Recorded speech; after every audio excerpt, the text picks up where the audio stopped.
I'm Gail Gerby from Sash & Gable Property, and today I'd love to warmly welcome you to number 89 Selina Street here in the heart of Wynnum. And for that, I'd like to introduce Gabrielle. Thank you, Gail. It's been such a beautiful home. We've been here for 12 and a half years and we've really enjoyed the time we've spent here transforming it into our little retreat, our little haven. It's private and tranquil and it really feels like a little world of its own once you come in the gate.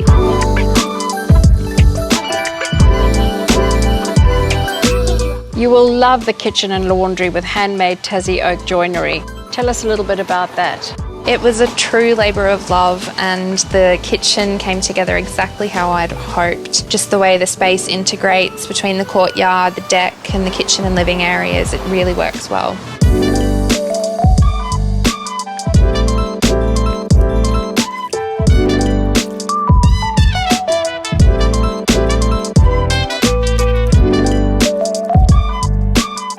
If we were staying on, our plan was to actually extend the hallway and build a parents' retreat off the back and a lovely big deck into the backyard. You boast about your veggie garden, don't you? Tell us about that. It's a beautiful little garden full of beautiful organic soil. We love the proximity to the waterfront. It's a quick walk to a number of coffee choices. I know, and it's so close to the train station. I mean, we've got Wynnum North here and we've got Wynnum Central. The schools are fantastic. So what a wonderful, wonderful place to be.